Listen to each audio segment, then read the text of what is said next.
주식 취득 지분 비율 조정하는 부분입니다. 그러니까 주식 지분 비율을 규제하는 것은 공익법인이 이거는 지켜라 하는 이유는 결국 공익법인 통해서 우회적으로 지배하는 것을 막겠다는 취지죠. 그래서 뭐 이런 경우 회피하는데 이 대상은 의결권이 있는 내국 법인입니다. 그래서 예를 들어서 해외 주식을 투자했는데 해외 주식에 뭐 20% 이상을 했다. 그거는 상관이 없습니다. 내국 법인의 주식입니다. 그러면 여기서 또 하나 요건이 법인이라는 용어죠. 예를 들어서 공동사업을 한다 그러면은, 그러니까 여러 사람이 모여서 우리가 비영리 법인도 어떤 특정한 프로젝트를 하면서 뭐 PF를 만든다든지 하면서 공동사업자로 들어갈 수가 있습니다. 거기가 주식회사로 만들었다면 얘기가 다른데 그렇지 않고 세법상의 공동사업자로 가면은 그 지분을 갖고 있더라도 5% 초과되더라도 그것은 전혀 문제가 안 됩니다. 그리고 여기 앞에 의결권이 있는 주식입니다. 그러니까 결국은 여기서 우회적인 지배 방법으로 하는 것을 막자는 거니까 의결권이 없는 우선주는 아무리 많이 갖고 있어도 아무 문제가 없다는 얘기입니다. 그럼 여기서 이제 우리가 하나 좀 예를 들어 볼 수 있는 것이 협동조합이나 아니면 사회적 협동조합 같은, 특히 이제 사회적 협동조합 같은 경우는 좀 더 특이하죠. 사회적 협동조합에 있다가 보면은 거기서 출자 지분은 5% 초과되지만 사회적 협동조합의 특징은 배당이 없다. 그 다음에 의결권 자체가 어느 정도 이상이 되면 다 n분의 1로 그냥 통일돼 버린다. 그러니까 재산에 대한 재산권이 없다. 그리고 이익 배당에 대한 부분이 안 되는 거기 때문에, 그리고 의결권의 제한이 있으니까 사회적 협동조합은 여기서 말하는 이 5% 룰에 대한 부분에서는 제외되고 있습니다. 이런 얘기가 되고, 그 다음에 이제 비율 자체는 일반적으로는 5%입니다. 그러나 성실공익법인 또 의결권을 행사하지 않겠다라고 정관에 기재가 되어 있는 자선장학복지법인은 20%까지도 주식을 보유할 수가 있습니다. 그래서 이 비율에 따라서 이제 들어가게 되고요. 그리고 특수관계 통한 공동소유는 주식 취득으로 보고 지분 비율을 그렇게 보게 됩니다. 그리고 자기 주식 제외한 총주식 대비 전체, 그러니까 회사가 갖고 있는 자기 주식은 빼고 실질적으로 유통되는 주식이 얼마나는 얘기죠. 그 다음에 간접 소유. 자, 요 위에 거는 A와 B가 부부가 같이 갖고 있다 이런 얘기가 됩니다. 그런데 여기 간접 소유는 A라는 회사를 주식을 갖고 있고 그 A라는 회사가 다시 B라는 회사의 주식을 갖고 있는 경우 이 간접 소유가 되죠. 근데 간접 소유는 이 비율 계산에서는 고려 안 합니다. 나머지는 큰 어림이 없고, 그 다음에 계열기업 주식 보유 비중. 그러니까 이거는 계열기업에서 전체적으로 30%, 뭐 50% 이런 부분에 대한 것들을 이상 갖고 가지 마라 하는 비중이어서 이거는 여러분 한번 보시면 되는 걸로 하고 넘어가겠습니다. 이제 성실공익법인은 아마 이미 이제 여러분들 해온 단체도 계신데 중간에 좀 바뀐 거는 뭐 성실공익법인은 이런 요건들이 있으면 조금 더 특이하게 효과가 잘하고 있다라고 봐주는데 그전에는 주무관청을 통해서 기획재정부 장관이 확인을 해줬습니다. 근데 이 과정이 기재부에서 전부 국세청장으로 확인하는 기관이 바뀌었습니다. 그래서 요 얘기가 바뀌었고 나머지는 뭐 30일 이내에 이런 절차나 이런 부분들은 이전과 다 동일합니다. 그리고 여기 출연자 등 이사 취임할 때 출연자와 특수관계자가 5분의 1을 초과하는 경우, 그러니까 이사가 5명일 때 1명이면 괜찮은데 2명 이상이 되면은 초과하는 이사에 대해서는 그 사람과 관련된 모든 경비, 직간접 경비 전체를 다 증여세로 부과시키게 됩니다. 근데 그럼 2명 중에 있다면 어떻게 볼 거냐? 그래서 복수 이상이 됐을 때는 결국 뒤에 된 사람이 이 초과되는 대상으로 보게 되고 같은 시점에 이사로 같은 회의 때 선임됐다면 앞뒤가 관리가 안 되겠죠. 그러는 경우에는 그냥 지출한 금액이 많은 사람이 초과된 걸로 봅니다. 그래서 근데 뭐 대부분 법인들이 5명이면 1명만 하고 사회복지법인 아예 법으로 규제를 하고 있고 그러니까 이 초과된 경우는 그렇게 많지는 않을 것 같아요.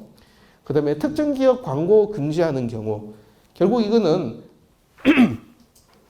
특수관계 있는 법인을 대가 없이 홍보하는 경우 그 홍보 비용을 다 세금으로 징수하겠다. 쓰지 말라는 얘기죠. 그래서 이 홍보하는 내용은 특정 상품 정보를 제공하는 경우, 예를 들어서 A라는 기업이 우리한테 이렇게 협찬했다. 아니면 우리 행사하는데 우리한테 후원하는 기업이다. 이런 얘기는 전혀 괜찮습니다. 그러나 그렇지 않고 행사하는 팜플렛에 어떤 그 기업의 상품을 홍보한다. 그때부터는 얘기가 달라지는 거죠. 그래서 결국은 그 상품의 마케팅 효과를 가느냐 안 가느냐 차이라고 봅니다. 그 다음에 자기 내부 글에 출연 재산을 특수관계자가 정당한 대가 없이 사용하는 경우, 그러니까 예를 들어서 어떤 기부자가 빌딩을 하나 기부해서 단체가 쓰고 있는데 그 중에 방 하나 따로 빼서 기부자 예우한다고 그 사람이 무상으로 사용한다. 그 경우가 여기 이제 해당이 되겠죠. 그러니까 그 경우는 거기에 해당되는 만큼에 대해서 증여세를 추가로 부과시키게 됩니다. 뭐 여긴 다 여러분들 알고 계시는 얘기지만 공익법인이 갈 때 수혜자 차별을 하면 안 된다. 그 얘기는 특정 계층의 혜택들이 따로 들어가면 안 된다. 근데 이제 예를 들어서 장학금 같은 거 지급한다 그럴 때는 여러분들이 뭐 예를 들어서 향후의 장학금 이런 경우는 어떤 지역 출신만 주겠다는 경우가 있죠. 그건 어떤 지역적인 차별이죠. 자, 이 경우는 주무부처한테 법인 설립이나 정관 변경할 때 주무부처가 기재부 장관과 협의해서 별도로 범위가 인정이 되면 괜찮은데 그런 게 없었다면은 여러분들의 사업의 수혜자는 불특정 다수인으로 가야 된다. 근데 이제 이게 원론은 참 쉬워요. 그러나 실무에서 적용할 때는 아 다르고 다르기 때문에 상당히 많이 고민하셔야 될 부분입니다. 그리고 해산시 지켜야 할 일, 잔여재산을 유사 목적의 공익법인 또는 국가나 지자체에다 귀속시켜야 된다. 그리고 위반할 때는 이 받아간 사람이 전부 증여세를 과세당한다. 자, 여기까지가 이제 우리가 전체적으로 비영리법인이 해야 될 의무에 대해서 간략하게 한번 좀 쭉 짚어본 부분입니다. 장부 작성 비치, 요거는 여러분 다 알고 계시는 내용인데, 장부 작성은 복식부기 형식의 장부와 수혜자에 대한 지급 명세서 이 내역들을 갖고 있어야 된다 하는 얘기가 되죠. 그리고 복식부기 전표와 증빙 서류에 따라서 재산 상태, 운용 수익들 다 파악할 수 있으면은 이 부분도 괜찮다고 얘기하는 부분입니다. 그리고 이거 안 하면은 뭐 이런 가산세가 있다. 근데 이제 여기서 말하는 우리 복식부기 형식의 장부가 뭐냐 하는 거에 대해서 이제 최근에 나왔던, 벌써 이제 작년이네요. 작년 5월 달에 나왔던 예규는 상정법에 따라 우리 공익법인 회계 기준, 이 기준에 따라 작성하는 것이 복식부기다. 그러니까 다른 말로 이 얘기는 우리 기부금 영수증 발급하는 공익법인들은 공익법인 회계 기준 따라서 발생주의 복식부기로 회계 처리를 해야만 된다는 얘기가 돼버립니다. 그리고 그 다음에 나와 있는 이 전용계좌 개설되는 부분, 여기에서는 이제 뭐 얘기 자체는 이제 단체 안에서 여러 가지 얘기가 있지만 출연재산 관련된 거는 별도로 이렇게 국세청에다 보고하고 그 계좌만 사용해라. 왜냐하면 단체에서는 보조금 받는 통장도 있고 또 저기 어디야 그 수익사업 쪽도 있고 여러 가지가 다 있을 수 있죠. 그러니까 그 경우에 여기 목적사업 관련된 수입 지출이 있는 경우는 전용계좌 개설하고 법인 설립하고 3개월 이내 추가나 변경이 있으면 1개월 이내에 신고해라. 그리고 목적사업 관련돼서 들어오는 수입이나 관련된 지출은 다 거기로 사용해라. 그리고 어떤 데서 아까 질문 나왔던 얘기 중에 사업단을 나눠주고 그 움직인다. 거기는 지출의 개념이 되니까 거기도 여기 다 보고가 들어가야 됩니다. 근데 이제 우리가 전용계좌 개설할 때 요즘 그 금융기관이 좀 상당히 까다롭게 해서 좀 힘들긴 하지만 그러더라도 일단 만들어 놓은 거는 여기 보고가 들어가야 됩니다.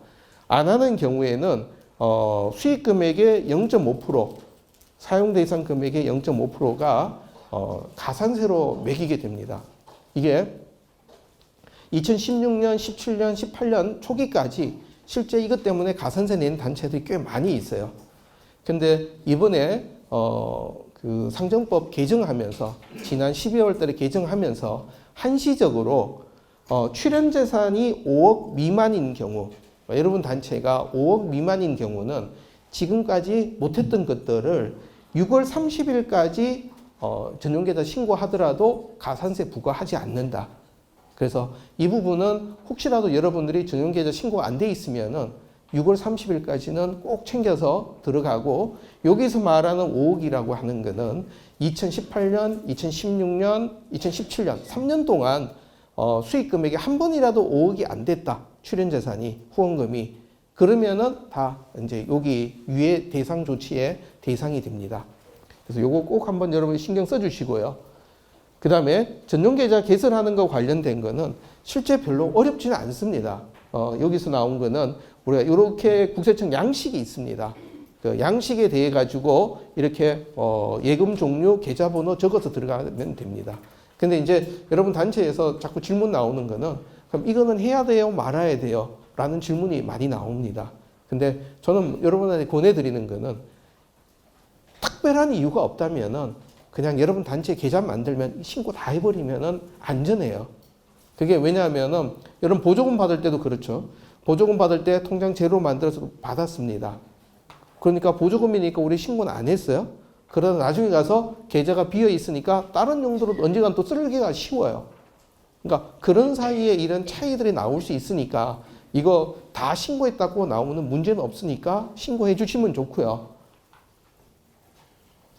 그리고 여기서 이거는 아까 전에 보신 양식은 서면으로 작성해 신고하는 거고, 요거는 국세청 홈택스에서 신고하시는 방법입니다.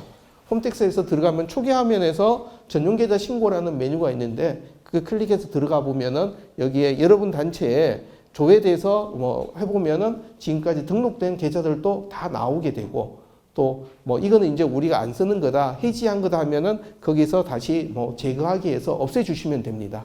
그래서 아마 홈택스 갖고 여러분 들어가시면 좋은데, 이 홈택스 들어가시는 거는 꼭 그 공인인증서 가지고 들어가셔야 됩니다. 근데 외부 전문가 세무 확인 이 부분은 자산 총액이 5억 원 이상, 시가총액이죠. 기준으로 5억 원 이상이나 수익 금액이 3억 원 이상인 경우, 여기서 말하는 수익 금액은 보조금을 제외한 겁니다. 보조금 제외하고 기부금 수익과 수익 사업에서 발생된 이런 수입들 합한 금액이 3억 원 이상이면 됩니다. 그리고 사업연도 종료로부터 3개월 이내에 세무 확인을 받고, 그 다음에 이제 이 세무 확인은 우리가 얘기하는 회계감사, 외부감사와는 전혀 개념이 다릅니다. 그러니까 우리가 말하는 외부감사는 결산서가 어떻게 되어 있느냐라고 확인하는 것을 외부감사로 얘기하고, 여기서 말하는 이 세무 확인은 상정법에서 얘기하는 이제 앞에서 쭉 제가 설명드렸던 이런 의무들을 이행했느냐라는 것을 확인하는 절차입니다. 그러다 보니까 얘기 자체가 좀 다르죠. 이 얘기들. 앞에서 얘기했던 거 자기 내부 거래, 이사, 특수관계 채용, 광고 홍보, 그다음에 불부화 행위 이런 얘기들이 이제 세무 확인 대상이 됩니다. 안 하게 되면은 수익 금액의 0.07%가 가산세가 되고, 아니면은 최소 금액이 이제 100만 원이 가산세가 되게 됩니다. 그러니까 외부감사 이제 시가총액 100억 원 이상인데 이 경우는 전년도, 당해년도 기준 두 가지 연도가 다 충족이 돼야 됩니다. 그러니까 2018년도 기준으로 본다면 2018년, 17년이 다 100억 원 넘으면은 외부감사를 받아야 된다라는 규정이 됩니다. 안 해도 되는데 우리 받으면 안 되나요? 뭐 임의적으로 받는 거는 아무도 방해 안 합니다. 그리고 3개월 이내에 해야 되게 되고, 뭐 아까지 나온 것 같이 0.07%가 되게 되고, 이거 하게 되면은 혜택 자체는 세법상으로는 주식 관련된 비율에 대한 여유가 좀 생기는 부분이고, 근데 그것보다는 뭐 제가 외부감사 하는 데에서도 100억 안 되는 데들이 뭐 제가 하는 데들이 더 많아요. 100억 넘는 데보다. 근데 이제 이렇게 감사하다 보면은 자꾸 이제 고쳐지고 개선돼 가는 면이 있으니까 뭐 여러분들의 판단에 따라서 움직이시면 되는 부분입니다.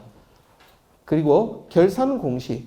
결산 공시는 결산 후 4개월 이내인데, 지금 여기서 나온 이 외부 감사와 결산 공시는 작년부터 시행된 공익법인 회계 기준에 따라서 결산을 해야만 됩니다. 그리고 이 결산 공시 양식은 양식이 지금 개정돼서 나왔습니다. 그래서 그대로 아마 4월에 확정돼서 들어가게 될 부분이니까, 이 양식은 기존의 거는 막 사업비를 엄청 막 나누고 했었는데, 그 양식의 보고 형식 자체가 공익법인 회계 기준의 양식대로 상당 부분 많이 조정이 됐습니다. 그래서 어떻게 보면 여러분들한테 좀 도움이 이번에는 많이 될 것 같아요. 그리고 제출 서류 여기 나온 거는 결산서, 뭐 여기 관련된 서류 외부 감사 받은 건데, 그 다음에 이제 제가 좀 설명드릴 거는 부표 1, 2, 3, 4, 5 나와 있는 내용들, 1, 2, 3, 4, 5 나와 있는 내용들이 기존의 출연재산 보고하는 양식이나 아니면 법인세법에 따라서 신고하는 양식하고 거의 동일합니다. 그러니까 그 얘기는 다른 말로 뭐냐면, 여러분이 3월 달에 출연재산 보고하고 법인세법 따라 기본품 모집 사용 내역을 보고할 때 아예 결산 공시할 내용까지 미리 같이 준비해서 작업해 두시면은 뭐 나중에가 훨씬 쉽습니다. 그동안에 상당히 이제 애로사항이 나왔던 경우는 단체가 복식 보기를 안 한 경우에 막 단식 보기를 했던 거를 이렇게 저렇게 막 얘기하다 보니까 나중에 하니까 3월 달에 했던 내용과 4월 달에 했던 내용이 서로 달라요. 그러니까 복식 보기가 아니니까 엑셀 갖고 이렇게 뽑고 저렇게 뽑고 막 차이가 나죠. 근데 요즘 국세청이 전산이 많이 좋아져서 차이 나면 아마 여러분들에게 친절하게 전화가 많이 갔을 겁니다. 그래서 전화가 오면은 조금 부담스럽지만 고쳐주시면 됩니다. 그러니까 아직은 국세청에서 뭐가 이거 틀렸다라고 막 이게 아니라 국세청 내부에서도 공익법인들이 이거 제대로 할 수 있을까? 내부 인력이 지금 충분히 감당할까? 아직은 힘들다는 것도 알고 있습니다. 그래서 그냥 고쳐달라면 또 맞춰서 고치고 하면 되니까 부담 안 가지시고 고쳐나가면 좋을 것 같아요. 그리고 원래는 지금 여기 부표 5번이 이번에 새로 양식이 들어간 겁니다. 공시 양식에서. 그래서 근데 출연재산 보고하는 양식과 동일하기 때문에 크게 부담은 안 될 겁니다. 그리고 이 결산 공시는 반드시 홈택스 전자공시로만 들어갑니다. 전자공시여서 홈택스 ID로 진행하시면 되겠죠. 그 다음에 이제 공익법인이 해야 되는 것 중에 하나가 6월 말에, 결국 결산 후 6월 이후죠. 기부금, 영수증, 발급 명세에서 제출하는데 양식은 이런 부분입니다. 그러니까 이런 양식에다가 법인과 개인에 대한 사용 내역 보고해 주시면 되는데 아니면 이거 자체도 홈택스에서 바로 신고해 주시면 괜찮습니다. 그래서 요즘은 수작업으로 들어간 것보다 대부분 이렇게 홈택스에서 들어가는 게 많으니까 그거는 여러분들이 편하신 대로 하시면 될 것 같아요. 그리고 요 얘기는 기부자별 발급 명세서는 여러분 단체에서 내부적으로 만들어 두셔야 됩니다. 근데 뭐 이거를 안 만든다면은 내부적으로 발급한 영수증, 기부금 영수증을 1년 번호 순서대로 다 보관하고 있으면은 뭐 그거는 이 명세서를 대용한 걸로 봐줍니다. 근데 앞에 보신 것 같이 통계치 내에서 보고하려 그러면은 한 번은 엑셀로 정리하든 뭘 해야 되니까 명세서 만드시는 것이 편리하죠. 그리고 요즘은 어떤 후원관리 쪽에서 많이 이런 부분 지원되니까 그렇게 많이 고생은 안 하실 것 같습니다. 지금 요 얘기는 이제 앞에서 이제 쭉 얘기를 드렸던 거에 대해서 보고서가 우리가 공익법인들이 해야 되는 거를 한번 정리한 표가 됩니다. 그래서 앞에서 보면은 단체 종류를 제가 앞에 처음 설명한 같이 법인의 목적 사업 때문에 당연하게 지정기분 단체가 되는 경우, 그 다음에 주무부처 추천을 하는 경우, 그러니까 이거는 일반적으로 법인들이 되게 되겠죠. 그 다음에 행안부가 추천해서 기재부 장관이 지정하는 경우, 이건 비영리 민간단체가 주로 해당이 되게 됩니다. 그래서 여러분 단체가 어딘가 보시고 그 다음에 일자별로 보게 되면은 1월 7일 날 기부금 내역 연말정산 간수 서비스 제출하는 거는 저것은 의무는 아닙니다. 그냥 선택사항이기 때문에 안 한다 하더라도 상관없고 하게 되면 기부자들한테 도움이 되죠. 그 다음에 3월 말에 되는 게 지금 여기 나온 얘기인데 오늘 뒤에서 지금 이제 설명을 주로 드릴게 아마 요 얘기들을 주로 좀 많이 설명을 드릴 겁니다. 출연재산 보고와 기부금, 모금액, 활용 실적 명세 요 부분이 이제 주로 좀 설명을 드릴 내용이 되고요. 그리고 세무 확인, 외부 감사는 이거는 여러분이 직접 하는 게 아니라 외부 전문가들이나 회계법인에서 하는 작업들을 여러분은 나중에 첨부하시면 되는 내용이 되죠. 그리고 결산 공시, 이거는 4월 달에 하는 부분이니까 이거는 저희가 다음 달에 한 번 더 설명드릴 예정입니다. 6월 말까지가 기부금 영수증 발급 내역 제출하는 부분이 됩니다.